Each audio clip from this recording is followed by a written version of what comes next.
Bharatiya Janata party ने ये सोचा कि बाकी पार्टियां विकास की बात ना करें, बाकी पार्टियां भ्रष्टाचार की बात ना करें, बाकी पार्टियां चुनाव में इनसे ये हिसाब ना लें कि कोरोना को किस तरह से मिसमैनेज किया गया है। तो ये इनका एक चुनावी अमेंडमेंट है, इसीलिए इन्होंने अधूरा छोड़ दिया है ताकि दोबारा फिर इनको किसी और चुनाव में मौका मिले तो इसमें थोड़ा सा 1-2% और आगे बात बढ़ाएंगे। मैं आपको बताऊं कि जो 3 दशक से ओबीसी को आरक्षण है केंद्रीय नौकरियों में और उच्च शिक्षण संस्थानों में पिछले 15 साल से है, तो मैं उनका थोड़ा स्टेटस आपको बता दूंगा तो इससे और क्लियरिटी हो जाएगी। जहां पे कोई दिक्कत नहीं थी, सेंट्रल गवर्नमेंट में ओबीसी का आरक्षण था, जहां आरक्षण था, अभी वो जोड़ने की बात घटाने की बात हम बाद में कर लेंगे, जहां पे आरक्षण था उसका मैं स्टेटस आपको आज बता देता हूँ।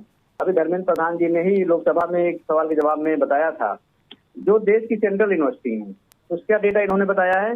सेंट्रल यूनिवर्सिटी और जो आपकी इग्नू है, Indira Gandhi national open university है, IISc बेंगलोर है और IISER है, ये 5 संस्थानों का डेटा उन्होंने दिया है, जिसमें एससी के 2608 पद खाली हैं इसी सरकार में।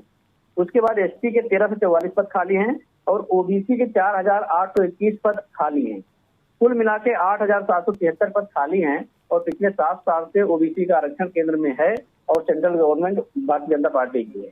अगर चाहती तो 8773 लोगों को, ओबीसी SC/ST के लोगों को नौकरी दे सकती थी, लेकिन उसने नहीं दिया।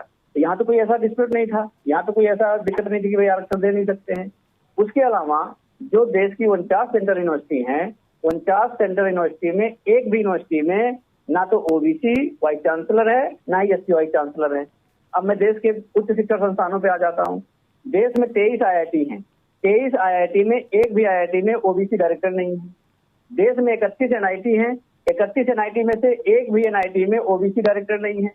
उसके अलावा 20 IIM है, 20 IIM में एक भी डायरेक्टर ओबीसी डायरेक्टर नहीं है। उसके अलावा आपके पास 25 IIITs हैं, 25 IIITs में एक भी ओबीसी डायरेक्टर नहीं है। और जो स्टेट की स्थिति है, उत्तर प्रदेश में 12 राजकीय इंजीनियरिंग कॉलेज हैं, उसमें भी एक ओबीसी डायरेक्टर नहीं है। तो मैं आपसे बस ये बताना चाह रहा हूँ, आपके चैनल के माध्यम से पूरे देश या प्रदेश को बताना चाहता हूँ कि जहां पर आरक्षण है भी वहां की स्थिति ये है। रही बात टीचरों की या नौकरियों की, उसकी स्थिति क्या है, जितनी मैंने बताई, चाहे वो सेंट्रल यूनिवर्सिटी हो, चाहे IIT हो, चाहे NIT हो, चाहे आपकी IIIT हो, चाहे ISC हो, वहां पे जो फैकल्टी की पोजीशन है 1% भी ओबीसी का कोटा आज तक नहीं भरा गया है, जबकि पिछले 30 दशक से आरक्षण लागू है।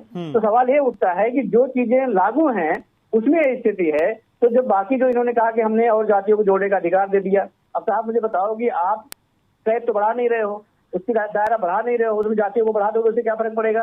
अगर भारतीय जनता पार्टी वास्तव में सामाजिक न्याय करना चाहती है, वास्तव में ओबीसी के पक्ष में बात करना चाहती है, तो उसके लिए सबसे उचित ये होगा कि आप जातिगत जनगणना कराइए,